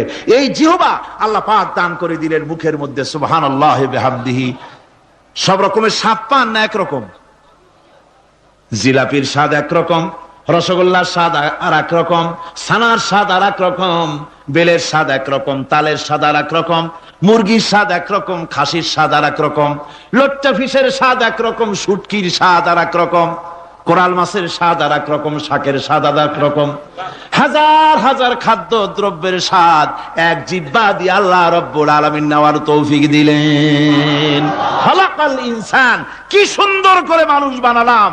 দেখিস না, শুকরিয়া আদায় করিস না, এগুলি দেখবি আর শুকরিয়া আদায় করবি কি সুন্দর করে আমি আল্লাহ তোমাকে সৃষ্টি করেছি। শুধু তাই নয়, আল্লাহ পাক বলেন, ইয়া আইয়ুহাল ইনসানু মা গাররাকা বিরাব্বিকাল কারীম। ও মানুষ, কোন জিনিস তোমাকে ধোঁকায় ফেলে দিল তোমার মহান প্রভুর ইবাদত থেকে, গোলামি থেকে? কোন জিনিস তোমারে ধোঁকায় ফেলে দিল? কেন ধোঁকায় পড়ে গেলে? আল্লাহ রাব্বুল আলামিন তাই বলেন, ইয়া আইয়ুহাল ইনসানু মা গাররাকা বিরাব্বিকাল কারীম। কোন জিনিস তোমাকে ধোঁকায় ফেলে দিল ওই মহান আল্লাহ রাব্বুল আলামিনের ইবাদত থেকে, গোলামি করা থেকে? কি সুন্দর করে বানালাম। আমার ভাইরা, আমার নিজের জীবনে এক দৃষ্টান্ত আমি প্রায় বলি লোকদেরকে। ছোটবেলায় মাদ্রাসা থেকে বাড়ি ফিরতেছি, তখন গয়নার নৌকা, লঞ্চ নাই, নৌকা। সেই নৌকা বিরাট লম্বা নৌকা, 4-5 জনে দাঁড় বায়, বড় বড় লম্বা লম্বা দাঁড়, শিপ নৌকা, খুব লম্বা নৌকা। এই নৌকাগুলি প্যাসেঞ্জার বহন করে। স্টেশন আসতে পরে ঢোল পিটায়, মানুষ এসে ওঠে। রাতের বেলায় চলতে হয়, রাতেই এগুলো চলতো বেশি, আজকাল এগুলি আর নাই। সেই নৌকার মাঝখানে থাকতো বাঁশ পোতা, 2 দিকে মানুষ শোবে, নৌকার 2 দিকে মাথা দিয়ে, একদিকে পা দিয়ে শোবে। ছাত্র জীবন, শুয়ে আছে এরকম করে, কিন্তু পা লম্বা করা যায় না, পা লম্বা করলে আর একজনের বুকের উপরে গিয়ে ওঠে। এভাবে করে পা কতক্ষণ গোটো করে রাখা যায়? কিছুক্ষণ পর মনের মধ্যে চিন্তা জাগলো যে আল্লাহ, হাঁটুতে তো ব্যথা করতেছে, এই হাঁটুগুলি যদি নাট বল্টুর মতো মোড়ায় মোড়ায় খোলার সিস্টেম করে দিতে, তাহলে তো এখন কষ্ট হতো না। ঠ্যাংডারে মোড়াইয়া খুলিয়া তারপরে ব্যাগের মধ্যে ভরিয়া বালিশের কাজে হতো, ঠ্যাংও ব্যথা করতো না। ছাত্র হলে যত চিন্তা মাথার মধ্যে আসে, এইসব চিন্তা, কেলুর মধ্যে একটা মুড়ি পেঁয়াজ হইলে ভালো হইতো, এইসব চিন্তা করতেছে। চিন্তা করে করে এক ফাঁকে ঘুম এসে গেল। সকাল বেলায় নৌকা যখন ফিরেছে স্টেশনে, ঘুম ভেঙে গেল যাত্রীদের চিৎকারে। একজন বলছে আমার মানি ব্যাগ চুরি হয়েছে, আর একজন বললো আমার হ্যান্ড ব্যাগ গেছে, আর একজন বলছে আমার ব্রিফ কেস গেছে, চোরে নিয়ে গেছে। ওরা তো যার যার হারানো জিনিস নিয়ে ব্যস্ত। আমি তখন তো তওবা করতেছি যে আল্লাহ, আমার বুদ্ধিমতো যে বুদ্ধি রাত্রে করলাম, এই বুদ্ধিমতো যদি মানুষের হাতে এবং কেনুতে থাকতো নাট বল্টুর মতো করে মুড়ি পেঁয়াজ দেওয়া, আর ওইগুলি যদি থাকতো ব্রিফকেসের মধ্যে, হ্যান্ডব্যাগের মধ্যে, তাহলে তো সকালবেলায় শুনতাম কেউ বলতো যে আল্লাহ আমার তো ঠ্যাং চুরি হয়ে গেছে, কেউ বলতো আমার তো হাত চুরি হয়ে গেছে। আল্লাহ আল্লাহ আল্লাহ আল্লাহ, আল্লাহু আকবার। আল্লাহ সুবহানাহু ওয়া তাআলা কি সুন্দর করে তৈরি করেছেন। এত হাল তারা মিন ফুতুর, আমার সৃষ্টি নৈপুণ্যতার ভেতরে কোনো ভুল দেখতে পাও? কোনো ভুল পাবে না। আমার সৃষ্টি নৈপুণ্যতার ভেতরে কোনো ভুল নাই।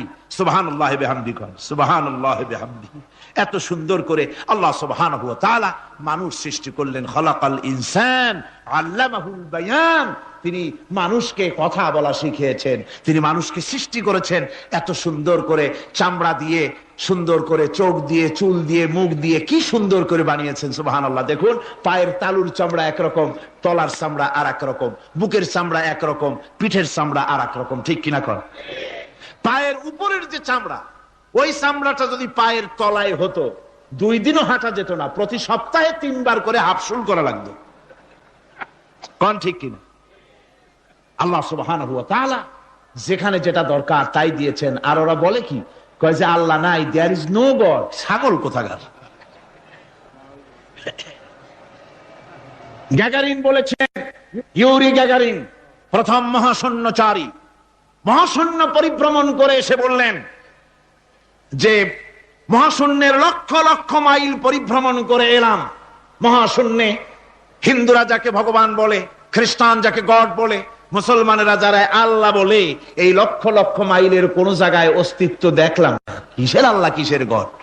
নাউযুবিল্লাহি মিন যালিক। কত বড় ছাগল! তুমি দেখো আল্লাহ রে, তুমি তো নিজের শরীরই নিজে দেখো না। আমরা কি আমাদের নিজের শরীরটা দেখি? আয়নার সাহায্য ছাড়া কাঁধটা কেমন, হিপটা কেমন, ব্যাকটা কেমন, পেছনের উরুটা দেখতে কেমন, আজ পর্যন্ত আয়নার সাহায্য ছাড়া দেখতে পারি নাই। নিজের শরীরটাই দেখতে পারি নাই, আর এই শরীরের স্রষ্টাকে দেখতে চাই। সাহস তো কম না পাগলের। আল্লাহ সুবহানাহু ওয়া তাআলা তিনি মানুষকে সৃষ্টি করেছেন, কত সুন্দর করে তিনি বানিয়েছেন। একবার লক্ষ্য করে দেখো, শুকরিয়া আসবে আল্লাহর দরবারে, মাথা নত হয়ে আসবে। কি সুন্দর করে আল্লাহ পাক বানিয়েছেন। মানুষের শরীরে কিডনি লাগবে 2টি, কিডনি লাগবে 1টা। কিডনি কি? কিডনি হচ্ছে আপনার পেশাবকে ছেঁকে বের করে দেয়, একটা দারুণ জিনিস আপনার শরীরের জন্য। কিডনি যদি ইনঅ্যাক্টিভ হয়ে যায়, হাত পায়ে পানি এসে হাত পা ফুলে আপনি মৃত্যুর দিকে এগোতে থাকবেন। এই কিডনি, এই ছাকনি মাত্র 1টা হলে চলে, কিন্তু আল্লাহ পাক ছাকনি, এই কিডনি দিয়েছেন 2টো। কটা দিলেন? 2টো। একটা যদি কখনো ডিসঅর্ডার হয়ে যায়, আর একটা দিয়ে যেন আমার বান্দা কাজ চালায় নিতে পারে। সুবহানাল্লাহ বিহামদিহি, সুবহানাল্লাহ। চোখ তো একটা হলেও হয়, কিন্তু আল্লাহ চোখ দিলেন দুটো। কটা দিয়েছেন? দুটো চোখ দিয়েছেন, দুটো কান দিয়েছেন। আমি অবাক হয়ে গিয়েছি যখন আমার ছেলের চিকিৎসা চলতেছিল সিঙ্গাপুর মাউন্ট এলিজাবেথ হসপিটালে। 7টা অপারেশন হয়েছে। আমার ছেলে কারিবুল মত, একেবারে মৃত্যুর দুয়ারে চলে গিয়েছিল। 7টি অপারেশন, 40 ব্যাগ রক্ত লেগেছে। 2.5 ফিট তার ইন্টেস্টাইন কেটে ফেলেছে, 2.5 ফিট খাদ্যনালী কেটে ফেলে দিয়েছে। আমি ডাক্তারকে জিজ্ঞেস করলাম, সার্জনকে, 2.5 ফিট তার খাদ্যনালী তুমি কেটে ফেললে, তা আমার এই ছেলে খেয়ে হজম করবে কি করে? তার খাওয়াটাও প্রবলেম হবে না? ডাক্তার আমাকে যা বলল, শোনা মাত্র আমার চোখে পানি এসে গেল। ডাক্তার বলল, তুমি জানো না, আমি তো মাত্র 2.5 ফিট কেটেছি। তোমার স্রষ্টা, এই পৃথিবীর স্রষ্টা মানুষ যিনি সৃষ্টি করেছেন, প্রত্যেক মানুষের পেটের ভিতরে এই খাদ্য নালীকে রব্বুল আলামিন 22 ফিট লম্বা করেছেন। 22 ফিট লম্বা আছে এটা।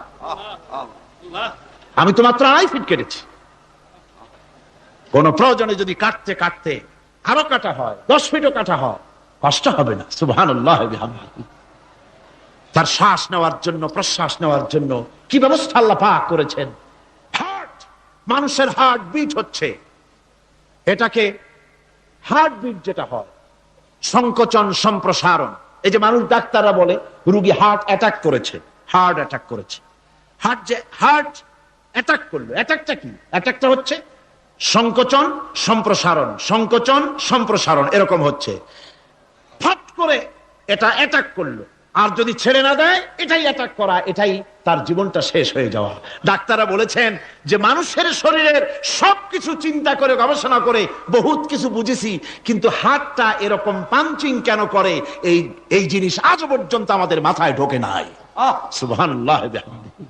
আল্লাহ পাক কি সুন্দর করে এই পাঞ্চিং এর মাধ্যমে, হার্ট যেভাবে করতেছে, এই পাঞ্চিং এর মাধ্যমে সমস্ত শরীরের রক্তগুলি পা থেকে শুরু করে মাথা পর্যন্ত সব ছড়িয়ে দেওয়া হচ্ছে, এভাবে এভাবে ছড়িয়ে দেওয়া হচ্ছে, যাতে করে মানুষ জীবিত থাকে, শরীরের রক্ত গরম থাকে, হিম শীতল হয়ে মানুষ যেন মারা না যায়। এই জন্য আল্লাহ সুবহানাহু ওয়া তাআলা এত সুন্দর ব্যবস্থা করেছেন।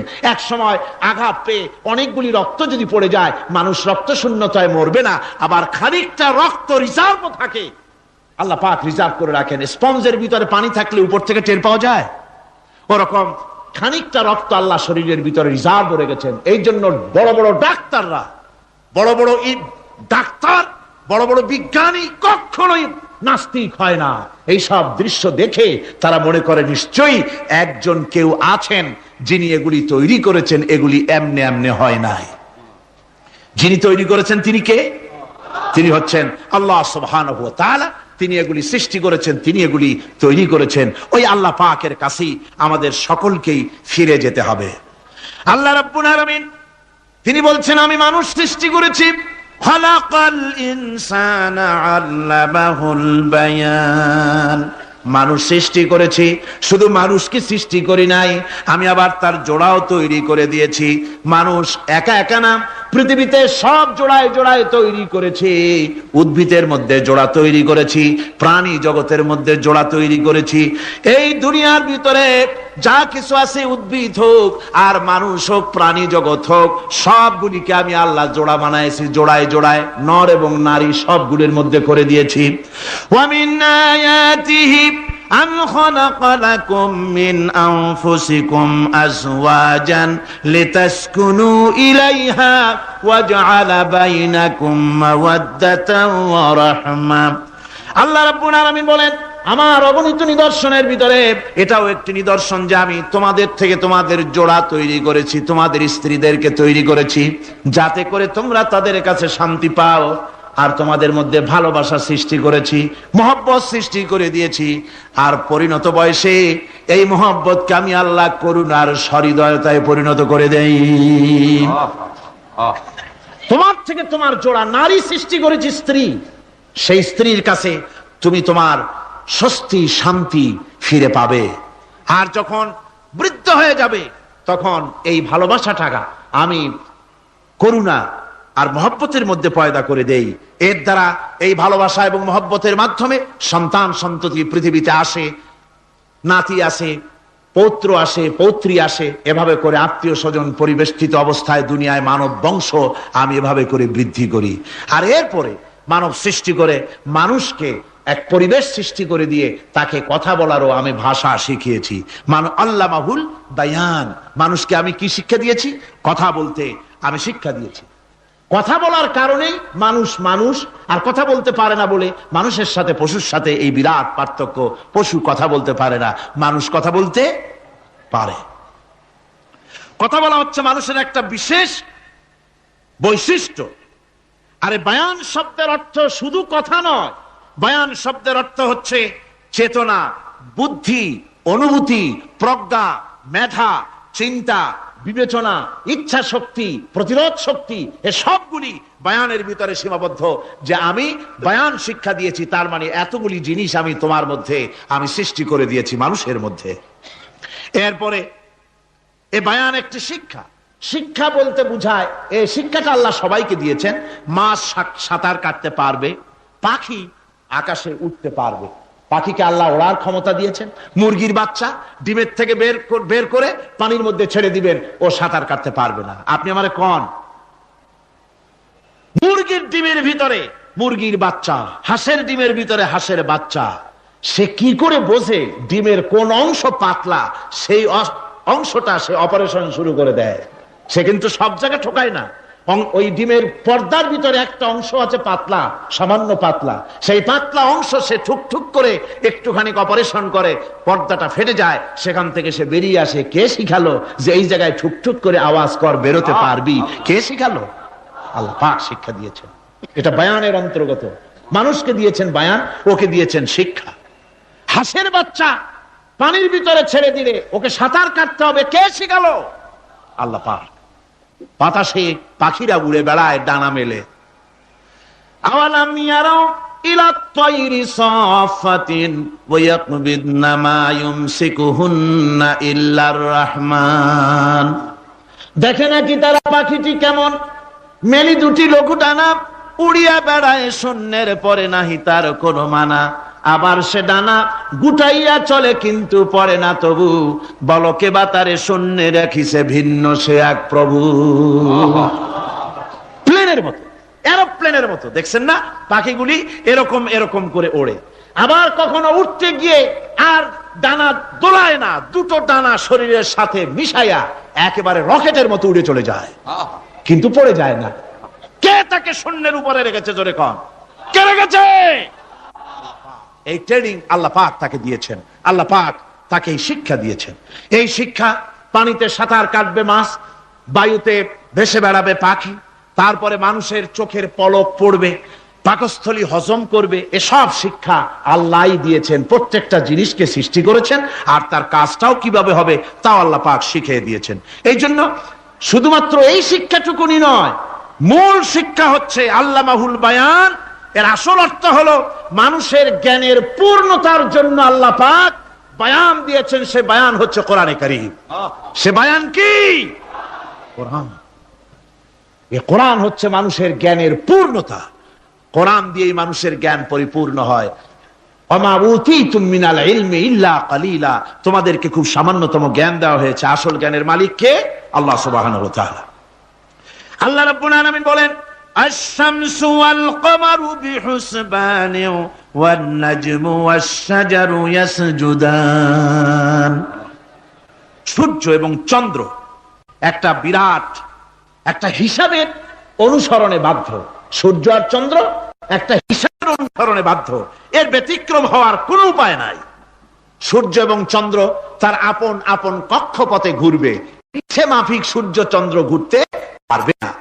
12টার সময় সূর্য এসে বলতে পারবে না, বেটারা ছট আমি এখন উদিত হব, পারবে? পারবে না। দিনের দুপুরের সময় রাত এসে মাথা চাড়া দিয়ে জাগাতে পারবে না, দিন সরে যা আমি এখন সবটাকে রাত বানায় দেব, পারবে না।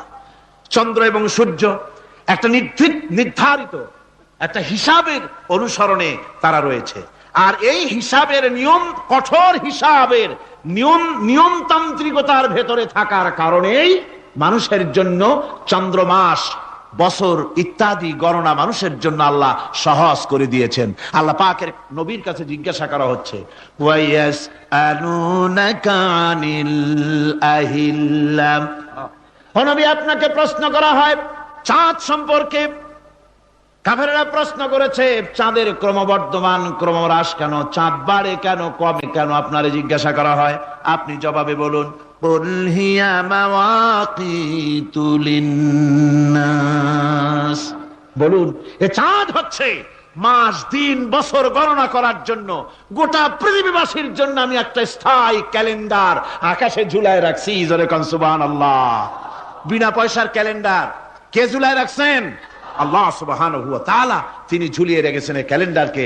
আর এই চন্দ্র সূর্য নিজের ইচ্ছা মাফিক চলতে পারে না। আল্লাহ পাক কোরআনে কারিমে বলেছেন, আফা গায়রা দীনিল্লাহি ইয়াবগুন ওয়া লাহু আসলামা মান ফিস সামাওয়াতি ওয়াল আরদি তাওআন ওয়া কারহা, তোমরা কি আমার দেওয়া জীবন ব্যবস্থা ছেড়ে দিয়ে মানুষের তৈরি করা অন্যের তৈরি করা মতবাদ গ্রহণ করতে চাও?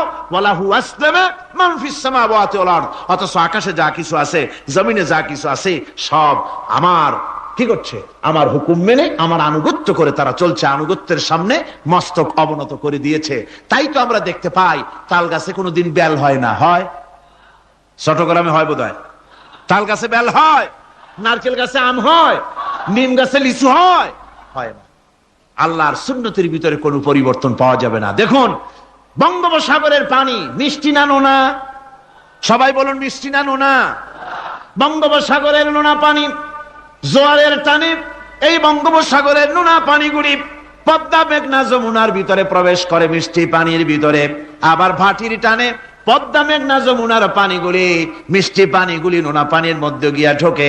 মাঝখানে কোনো পার্টিশন নাই, নোনা পানি মিষ্টি পানির এলাকাকে নোনা বানাতে পারে না, আবার মিষ্টি পানিগুলি গিয়া নোনা পানিগুলিরে মিষ্টি বানাইতে পারে না। কার হুকুম পালন করে? কার হুকুম? النجم والشجر يسجدان والسماء رفعها ووضع الميزان, তারকা বৃক্ষরাজি সব সেজদায় রত। তারাই সেজদা দেয় কারে? কারে সেজদা দেয়? চাঁদ সেজদা করে কাকে? সূর্য করে কাকে? গাছপালা করে কারে? আল্লাহ পাককে সেজদা করে সবাই। সমস্ত সৃষ্টি জগতের কাজ হলো তিনটা। সৃষ্টি জগতের কাজ কয়টা? তিনটি কাজ। একটা কাজ হচ্ছে সৃষ্টি জগৎ মহান আল্লাহর উদ্দেশ্যে সিজদা করবে, তার হামদ করবে, তার তাসবিহ করবে। তিনটা কাজ, সিজদা করবে, হামদ করবে, তাসবিহ করবে। এই তিনটা কাজ হচ্ছে সৃষ্টি জগতের। গোটা পৃথিবীর সবকিছু আল্লাহ পাককে সিজদা করছে। কোরআনে কারিমে রব্বুল আলামিন বলেন, وَلِلَّهِ يَسْجُدُ مَنْ فِي السَّمَاوَاتِ وَالْأَرْضِ طَوْعًا وَكَرْهًا وَظِلَالُهُمْ بِالْغُدُوِّ وَالْآصَالِ। আল্লাহ পাক বলেন আকাশে যা কিছু আছে জমিনে যা কিছু আছে সব কিছু আমার সেজদা করে, এমনকি গাছগুলি, গাছও আমার সেজদা করে। গাছগুলি সকাল বেলায় গাছের ছায়া সকাল বেলায় আর বিকাল বেলায় নিজের ছায়া লম্বা করে দিয়ে আমার সামনে সেজদায় পতিত হয়ে যায়। গাছগুলি আমাকে সেজদা করে, তারকা সমূহ চন্দ্র সূর্য সব আমাকে সেজদা করে। وَلِلَّهِ يَسْجُدُ مَا فِي السَّمَاوَاتِ وَمَا فِي الْأَرْضِ من دابة والملائكة وهم لا يستكبرون। আকাশ এবং জমিনে যা কিছু আছে আমার সিজদা করে, আমার সিজদা থেকে কেউ অহংকার করে না, অহমিকতা করে না, আমার সিজদা থেকে কেউ ফিরে যায় না, সবাই আমাকে সিজদা করে। সুতরাং ও মানুষ আমার দরবারে সিজদায় মাথা নত করে দাও। সবগুলি আমার সামনে সিজদা করতেছে। ألم تر أن الله يسجد له من في السماوات ومن في الأرض والشمس والقمر والنجوم والجبال والشجر والدواب وكثير من الناس। আল্লাহ পাক বলছেন আকাশ এবং জমিনে যা আছে সব আমাকে সেজদা করছে, চাঁদে, সূর্যতে, গাছপালায়, পাহাড় পর্বতে, সবকিছু, সমস্ত প্রাণী জগৎ পর্যন্ত, চতুষ্পদ জন্তুগুলি পর্যন্ত আমি আল্লাহকে সেজদা করে। সুবহানাল্লাহ। আমার বন্ধুগণ, এরপরে সর্বশেষ আমি শেষ করে এনেছি আর মাত্র দুটি আয়াত আপনাদের সামনে বলে আমরা যাব আকর্ষণীয় মুনাজাতের দিকে ইনশাআল্লাহ। সবাই বলেন ইনশাআল্লাহ। আল্লাহ রাব্বুল আলামিন এবার বলেন, ওয়াল আরদা ওয়াদাহা লিল আনাম ফিহা ফাকিহাতু ওয়ান নাখলু যাতুল আকমাম। আল্লাহ পাক বলছেন, পৃথিবীকে তিনি সমস্ত সৃষ্টির জন্য এই পৃথিবী বানিয়েছেন। আনাম, আনাম শব্দের অর্থ হচ্ছে জীব, জানদার। যত জানদার আছে সমস্ত জানদারদের জন্য আল্লাহ পাক এই পৃথিবীকে বানিয়েছেন। অর্থাৎ যাদের প্রাণ আছে, প্রাণী সময়ের জন্য আল্লাহ যা সৃষ্টি করেছেন সেটা হলো এই পৃথিবী। এই পৃথিবী ছাড়া অন্য কোথাও কোন প্রাণী বসবাসের উপযোগী করে আল্লাহ তৈরি করেন নাই। এই পৃথিবীটা কি আল্লাহ পাক প্রাণীদেরকে বসবাসের উপযোগী করে তৈরি করেছেন। তারপরে বলছেন, পৃথিবী তো তৈরি করলাম, এরপরে আমি তাদের সমস্ত খাবার দাবারের ব্যবস্থাও করেছি। খেজুরগুলিকে আমি প্যাকেট করে তোমাদের সামনে দিয়েছি, আচ্ছাদন দিয়ে দিয়েছি। খেজুরের কথা এখানে বলা হয়েছে, শুধু খেজুর খেজুর নয়, খেজুর, আঙ্গুর, বেদানা, আপেল, যত খাবার আমাদের সামনে আল্লাহ দিয়েছেন সমস্ত খাবারগুলি প্যাকেট করা। জোরে বলেন কি করা? প্যাকেট করা। কি মহব্বত করে আল্লাহ দিয়েছেন। কলা বলেন, তাল বলেন, বেল বলেন, সব খাবারগুলিকে আল্লাহ পাক প্যাকেট করে মানুষের সামনে হাজির করেছেন। কারণ ওয়ালাকাদ কাররামনা বানি আদমা, যেহেতু আদম সন্তানকে আমি সম্মানিত করেছি, তাই আদম সন্তানের সামনে, ভদ্র সম্মানিত মেহমানের সামনে যত খাবার দিলাম সব খাবারগুলিকে আমি গুছিয়ে সুন্দর করে সাজিয়ে আমি কভার করে তোমার সামনে পেশ করেছি। ওয়াল হাব্বুজুল আসফি ওয়ার রাইহান, এরপরে দানা দিয়েছি, ভুসি দিয়েছি। দানা হচ্ছে মানুষের খাবার, ভুসি হচ্ছে পশুর খাবার। এই মানুষের খাবার, পশুর খাবার সবকিছু আমি পরিবেশন করেছি। এরপর আল্লাহ বলছেন, ফাবিআইয়ি আলা'i রাব্বিকুমা তুকাযযিবান। পড়েন, ফাবিআইয়ি আলা'i রাব্বিকুমা তুকাযযিবান। আল্লাহ পাক বলছেন, কোন নিয়ামতকে, তোমার প্রভুর কোন নিয়ামতকে অস্বীকার করতে পারো? আল্লাহর কোন নিয়ামতকে অস্বীকার করতে পারবে না। এভাবে হাজারো নিয়ামত দিয়ে আমি তোমাদেরকে সমৃদ্ধ করেছি। সূরা আর রহমান একেবারে শেষ পর্যন্ত আল্লাহর এই সমস্ত নিয়ামত দিয়ে ভরা, নিয়ামতের কথা দিয়ে, রহমতের কথা দিয়ে ভরা। জোরে কোন সুবহানাল্লাহি বিহামদিহি। এই কোরআন, যে কোরআন আল্লাহ আমাদের শিক্ষা দিলেন, এই কোরআন অনুযায়ী দয়া করে যে কোরআন দিলেন, যাতে অর্থনীতি আছে, সমাজনীতি আছে, রাজনীতি আছে, যাতে মানুষের পারিবারিক জীবন আছে, সবকিছু যে কোরআনে আছে। এই কোরআন দিয়ে রাসূলুল্লাহ একটা সমাজ তৈরি করেছিলেন যেখানে চুরি ছিল না, ডাকাতি ছিল না, জেনাবে বিচার ছিল না। ওরকম একটি সমাজ বাংলাদেশে প্রতিষ্ঠিত হোক, এটা কি আপনারা চান? কারা কারা চান? দেখতে চাই।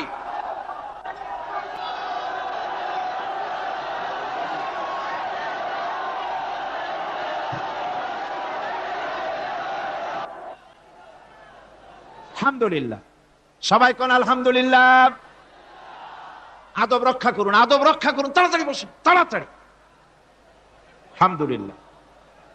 আমি বুঝছি, ওই এক বুড়ি আছাড় খেয়ে পড়ে গেছিল, বললো যে পড়লাম যখন তিনি একটু পান খায়নি, মানে স্লোগানের সুযোগ যখন পাইলাম একটু দাঁড়ায় কোমরটা সোজা করে নি। মন্দ না, ভালোই করেছেন। তবে এখন মোনাজাত হতে যাচ্ছে। কি হতে যাচ্ছে? 5 দিনের তাফসীরুল কোরআন মাহফিলের মোনাজাত। খবরদার, মাহরুম হবেন না কেউ। আশাটাই ব্যর্থ হয়ে যাবে। আদ-দুআউ মাখুল ইবাদা, ইবাদতের মগজ কি? জোরে কোন কি? এরপর আর কাউকে হাঁটতে দিবেন না। সব যার যার জায়গায় বসে পড়ুন, যার যার জায়গায় বসে পড়ুন। মুনাজাতে শরীক হওয়ার জন্য প্রস্তুতি গ্রহণ করুন।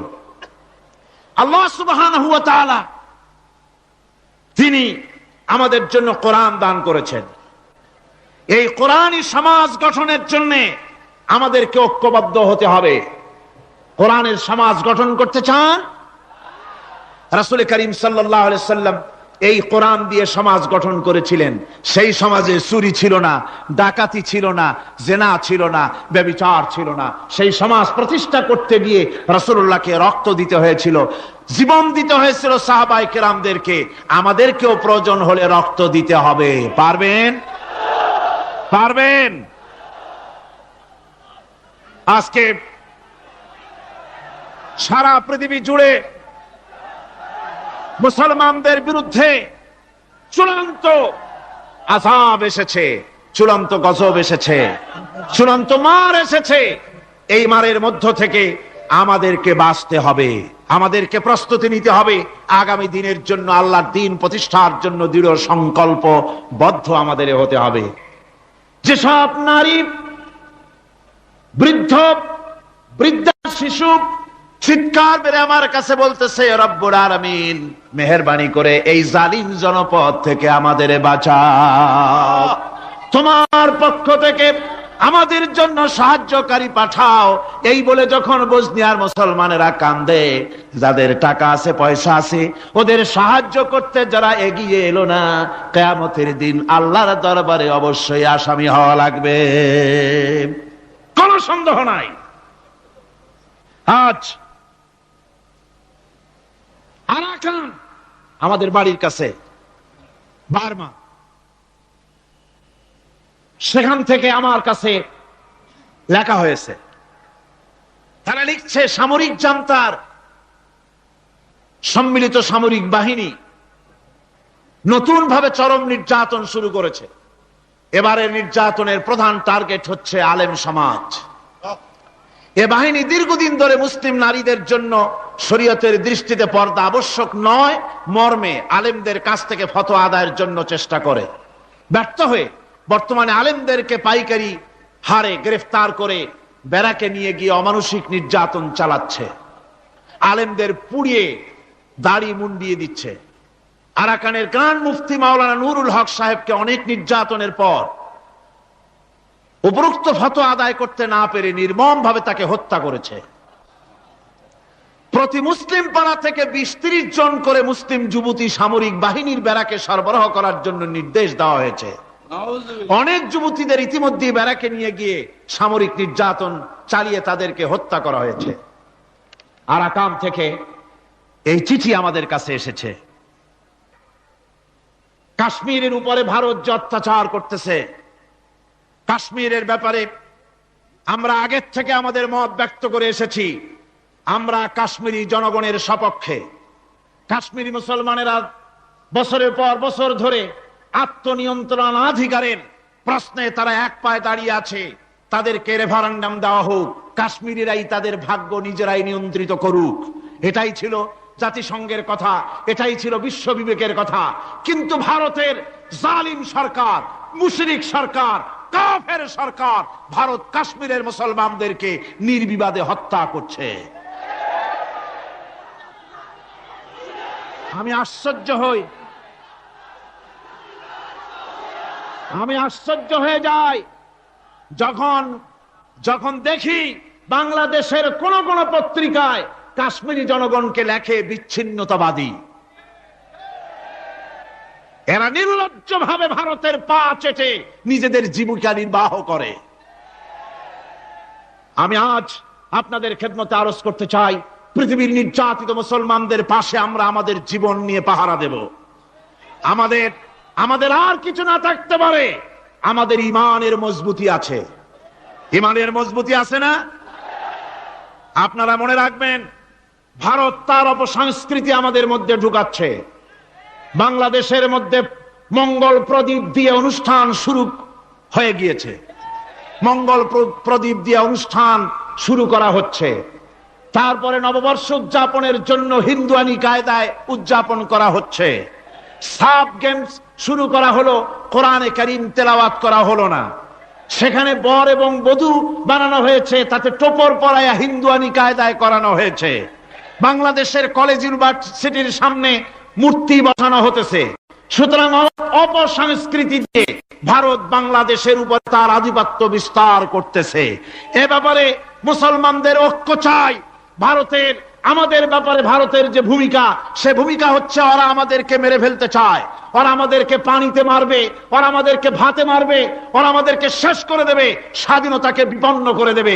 এজন্য আজ এই বিশাল জনসমুদ্রের কাছে প্রশ্ন করি, যদি প্রয়োজন হয় আমাদের চির দুশ্মন ভারতের বিরুদ্ধে যদি লড়াইয়ের প্রয়োজন হয়, তোমরা সবাই প্রস্তুত থাকবে?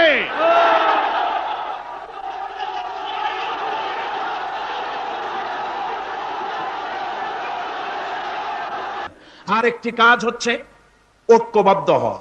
কি হওয়া? ঐক্যবদ্ধ হতে হবে আমাদেরকে। ওলামা, মাশায়েখ, পীর বুজুর্গ যারা আছে সকলকে ঐক্যবদ্ধ হতে হবে। কাদা ছড়াছড়ি বন্ধ করে দিতে হবে। কাদা ছড়াছড়ি করে কোনো লাভ নাই।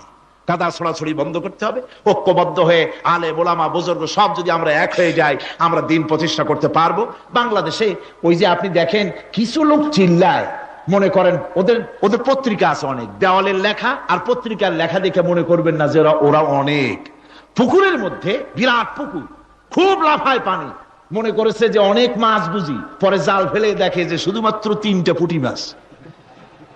সারা শহরে ওদের পত্রিকা বেশি, দেওয়ালে তারা লেখে বেশি, তাই বলে মনে করবেন না যে ভারতপন্থী আর রুশপন্থীতে দেশ ভরে গেছে। না, তাওহীদি জনতার উত্তাল ঢেউ চলছে সারা বাংলাদেশে।